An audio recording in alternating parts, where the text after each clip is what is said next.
आज गूंज संस्था के द्वारा पंडित रुद्रदत्त दुबे जी के 2 काव्य कृतियों का विमोचन कार्यक्रम और साथ ही उन कृतियों की सांगीतिक प्रस्तुति का यह जो आयोजन है, इस आयोजन की अध्यक्षता कर रहे ठाकुर रणमत सिंह जी और कार्यक्रम के मुख्य अतिथि आदरणीय देवेंद्र घोटिया जी। इस कार्यक्रम के विशिष्ट अतिथि जानकी रमन महाविद्यालय के प्राचार्य और प्रसिद्ध शिक्षाविद अभिजात कृष्ण त्रिपाठी जी, कृति समीक्षक पूनम शर्मा जी। इस कार्यक्रम को अपनी सुंदर परिकल्पना से सजाने वाले और फिर मूर्त रूप में प्रस्तुत करने वाले, साहित्य और संगीत पर गहन अधिकार रखने वाले आकाशवाणी के पूर्व कार्यक्रम अधिकारी आदरणीय बैजनाथ गौतम जी, कार्यक्रम का सुंदर संचालन कर रही गूंज संस्था की माधुरी उमेश मिश्र जी और सभागार में उपस्थित सभी सम्माननीय सुधीजन। इस कार्यक्रम में जिन कलाकारों ने अपने स्वरों से आदरणीय दुबे जी के गीतों को संजोया है और जो संगत दी है, संगतकार सभी कलाकारों का और आप सबका मैं अभिनंदन करती हूँ, सबको सादर अभिवादन प्रेषित करती हूँ। आदरणीय रुद्रदत्त दुबे जी न केवल हमारी संस्कार धानी के गौरव हैं, बल्कि वे पूरे देश के गौरव हैं। वे असाधारण प्रतिभा के धनी हैं। लोक संगीत को नई ऊंचाइयां प्रदान करने के कारण आपकी ख्याति देश की सीमाएं लांघकर रूस, अमेरिका, इंग्लैंड, मलेशिया, थाईलैंड आदि देशों तक जा पहुंची है और इन देशों में आपको सम्मानित किया गया, आपके कार्यक्रम आयोजित हुए और आपको, जैसा कि सभी पूर्व वक्ताओं ने बताया, कि लोक गंधर्व की उपाधि प्राप्त हुई है। गद्य और पद्य में समान रूप से सृजन करने वाले आदरणीय दुबे जी की 33 कृतियां अब तक प्रकाशित हो चुकी हैं। कृष्ण कौमुदी, जिसका आज विमोचन हुआ, आपकी सद्य प्रकाशित कृति है। सगुण भक्ति के आराध्य देवताओं में भगवान राम और कृष्ण का नाम सर्वोपरि है। कृष्ण भारतीय पुराण और इतिहास में सर्वाधिक वर्णित हुए हैं, क्योंकि कृष्ण का चरित्र बहुआयामी है, वे पूर्ण अवतार हैं। यदि हम देखें कि कृष्ण के अनेक रूप हमें मिलते हैं, वे रास रचैया भी हैं, वेणुगोपाल भी हैं, माखन चोर हैं, गोप गोपिकाओं के सखा हैं, तो योगी राज भी हैं। धर्म स्थापन के लिए उन्होंने अवतार लिया, वेद वेदांग के ज्ञाता। कृष्ण ने व्यवहारिक स्तर पर दर्शन को गीता में प्रतिष्ठित किया। मध्यकाल में यदि साहित्य में देखा जाए तो कृष्ण भक्ति की अजस्र धारा प्रवाहित करने वाले अष्टछाप के कवियों में, जिनमें सूरदास प्रमुख हैं और इनके अतिरिक्त रसखान और मीरा का नाम प्रमुख है, इन कवियों ने ब्रज भाषा में कृष्ण के चरित्र को निबद्ध किया था। ये सभी जो कवि थे प्रायः संगीतकार भी थे और इसलिए इनके सारे पद गेय हैं और गेय होने के साथ ये लोक में बहुत प्रचलित हुए और लोगों के हृदय में प्रतिष्ठित रहे। पीढ़ी दर पीढ़ी सांगीतिकता के कारण ये लोगों के जनमानस में सुरक्षित रहे। पश्चिमी हिंदी की बोली ब्रिज, देखिए बुंदेली भी पश्चिमी हिंदी की बोली है और ब्रिज भी पश्चिमी हिंदी की बोली है। तो दुबे जी की जो कृति है वो बुंदेली में है। माधुर्य रस और मधुरा भक्ति में निमंजित लोक धुन पर आधारित ये जो गीत हैं, इनमें श्री कृष्ण का लोक रंजक रूप अत्यंत सुंदरता के साथ प्रस्तुत हुआ है।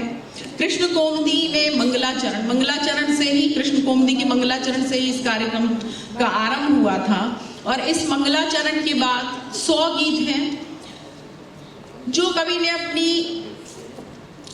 अपने आराध्य से पूरी तन्मयता के साथ, रागात्मकता के साथ रचे। हम कह सकते हैं कि भक्ति, ज्ञान और प्रेम के रसायन से ये गीत उपजे हैं।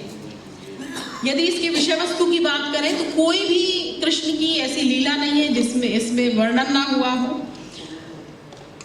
प्रारंभिक जो गीत है उनमें एक भक्त की आर्त पुकार है, एक भक्त हृदय का समर्पण आपको दिखाई देगा। जैसे मधुकर राखियो पत मोरी, पैया लागू तोरी, या श्याम सुंदर मोरी लीजो खबरिया, पल पल बीती जाए उमरिया, या कान्हा काहे लगा रहे देरी, या हमारी सुध लीजो बनवारी। इस तरह के जो गीत है इसमें उन्होंने अपने आराध्य से एक तादात्म्य स्थापित करने की कोशिश की है और इसमें कवि का भक्त रूप जो है सामने आया। जैसे सूर के भी पदों में इस तरह के भक्ति के पद दिखाई देते हैं, उसी तरह की बात है। और वात्सल आप देखें, झूला झूला दो सखी पालना, और झूला झूलत किसन कन्हैया, नैया पास झुलैया, जैसे गीत वात्सल्य रस में भीगे हुए। श्रृंगार के संयोग और वियोग दोनों पक्षों को उन्होंने अपने गीतों में उकेरा है। और इस तरह से जैसे कि अभी हमारे अध्यक्ष महोदय ने, देवेंद्र घोटिया जी ने बहुत सुंदर ढंग से इस कृति पे बात की थी, तो उन्होंने कहा कि बुंदेली के ऐसे ऐसे शब्द वो लेके आए हैं, लोक जीवन के शब्दों से ही भाषा समृद्ध होगी। ये हमें ध्यान रखना होगा कि यदि लोक जीवन के, लोक भाषा के शब्द यदि खत्म हो जाते हैं तो हमारी भाषा भी धीरे धीरे खत्म होने लगती है। ये जड़ें हैं भाषा की, हिंदी भाषा की, और उसको अभिसिंचित रखना हमारा काम है और ये काम दुबे जी ने बखूबी किया है। फिर कुछ ऐसे गीत हैं जिनमें कि कृष्ण से छेड़छाड़ भी है गोपिकाओं की। जैसे कहते हैं कि हमारी गैल न रोको लला, हम नन्ही ब्रिजवाला, और मोरी सांवरे से खटकी। जैसे अनेक गीतों में गोपिकाओं की कृष्ण के साथ जो मधुर बातचीत है, छेड़छाड़ भरी, ऐसे भाव इन गीतों में अनुस्यूत हैं। ऋतु वर्णन और होली जैसे जो लोक पर्व हैं उस पर भी बहुत सारे गीत रचे गए हैं। कृष्ण जब ब्रिज से मथुरा चले जाते हैं तो कृष्ण को किस तरह से मनाया जाता है वो भी एक गीत में उन्होंने चित्रित किया है। और प्रार्थना की है कि कैसे आपके बिना सारे लोग दुखी हैं, यशोदा माँ किस तरह से दुखी हैं, गोपियों की विरह वेदना की बात है इसमें। और रुद्र दुबे जी की कृष्ण के प्रति, हालांकि उन्होंने कहा है कि राम और कृष्ण मेरे दोनों ही आराध्य हैं, लेकिन कृष्ण के प्रति जो अनन्य भक्ति है, और ऐसा लगता है कि जैसे कवि कृष्ण के साथ एक तादात्म्य स्थापित कर रहा है, कल्पनाओं में दृष्टा होके वो उनकी सारी लीलाएं देख रहा है, और फिर अनुभूति जन जो है वो ये गीत उभरे हैं उनके। पंडित रुद्र दुबे जी बुंदेली बोली पर असाधारण अधिकार रखते हैं, प्रायः सभी पूर्व वक्ताओं ने कहा। उनकी भाषा में चित्रात्मकता है, अलंकारिकता है, भावात्मकता है, प्रतीकात्मकता है, बिंबात्मकता आपको इन गीतों में मिलेगी, और अद्भुत लयात्मकता मिलती है। बुंदेली की ठेठ माधुरी छटा में श्री कृष्ण की लीलाएं और उससे प्राप्त आनंद की बहुविध व्यंजना इन लोकगीतों में दिखाई देती है। कविता यानी साहित्य और संगीत में निष्णात आदरणीय रुद्र दुबे जी की कृति, यह कृति अनुपम है। बुंदेलखंड अंचल एक विस्तृत भूभाग तक फैला हुआ है। एक दोहा प्रचलित है कि इत नर्मदा इत उत जमुना इत नर्मदा, उत यमुना इत नर्मदा इत चंबल उत टोस, छत्रसाल से लड़न की काहू रही न होस।